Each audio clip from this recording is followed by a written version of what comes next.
be okay? It is good to be with you. If in fact, one of your cities, if Nashville or Memphis had problems with too much crime in the streets, would you be okay with the president sending in the National Guard? And we have an issue in Memphis. Right now, we are surging FBI into Memphis and apprehending gangs and leaders of these gangs, drug dealers, traffickers. And it is an operation that is working well in Memphis. And if the need to send in the Guard is there, I have no doubt that that would be welcomed in order to make certain that we are getting these criminals off the streets and getting them convicted, getting them into court, getting them convicted. That is what Tennesseans are wanting to see done. Senator, I also want to talk about this, essentially a get-out-of-jail-free card that Democrats have come up with over the past 10 years, this no-cash bail law. A lot of folks who don't have it don't really understand it, but essentially it means the criminals get out. And because Yes. they say, no, these crimes they've been accused of are so low sphere that it's okay if you let them out. Well, first of all, there's a lot of undercounting some of the charges, downgrading some of the charges from very serious violent crimes down to misdemeanors. So it may look like misdemeanors, but they may be hardened criminals. But even people who agree that they made mistakes with this get out of jail free card in the past, like former Governor Cuomo, are claiming that there's no evidence that they have increased crime. I just want to play a soundbite from him from last Friday and get your reaction. Roll it. No, there is never been any credible evidence from anyone, any study that said bail reform has been an issue in increased crime. Senator, that's just not true. There's a very prestigious group here in New York called the Manhattan Institute. In 2022, they went back and looked at the crime rate right after the bail so-called reform went into effect.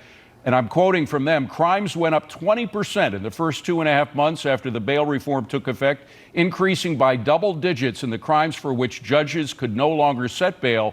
Burglary up 26%, car theft up 68%, grand larceny up 16%, and it goes on. The bottom line is it does increase crime, and yet a lot of stalwarts, including the guy who wants to be the next mayor of New York, are in favor of continuing with this failed policy. What do you make of it?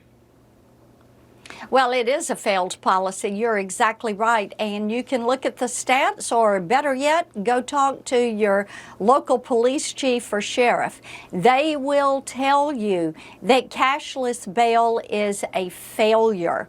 And what they want is to see a cash bail policy because it helps them to get these bad actors and these criminals off the streets, to get them behind bars and to make communities safer. And that is what people want to see. They're so grateful to President Donald Trump that he has taken the lead in fighting violent crime. He has taken the lead in saying, let's make our streets and our communities safer. And local law enforcement is cheering this. And when you talk with judges that want to enact stricter penalties and see enforcement, everyone is saying this is the right step. It is time to get this violent crime under control. Of course, we got a lot of judges who are essentially radical on the political sphere and agree in terms of letting a lot of cops out, which leads me to some of the decisions by Democrat judges trying to contradict the decisions and the executive orders made by President Trump. For example, the Alcatraz, the alligator Alcatraz down in Florida, one judge, an Obama-appointed judge, wants to close that down. How do you think that's going to play out? Is it going to go fast track to the Supreme Court? And we'll see what the judicial process on this is going to be. But what I do know is that when I talk to Tennesseans, they want illegal aliens to be apprehended.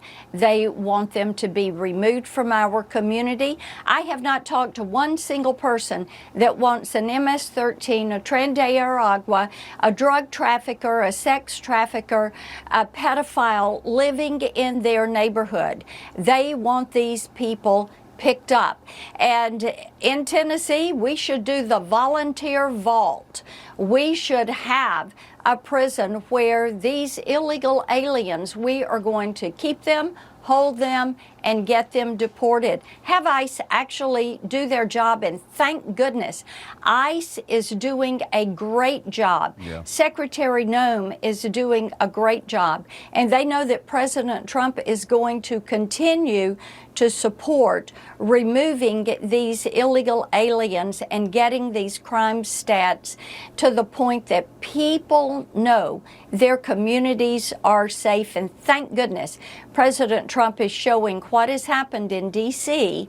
when you actually enforce the law and you support law enforcement to get the job done and bring in the National Guard to help and support them. The streets are safer, no murder in 11 days. That shows you what works. You mentioned MS-13, an alleged MS-13 member who was a good buddy of Senator Van Hollen, who went down to El Salvador to take him out of that jail, that maximum security jail. Kilmar Abrego Garcia is his name.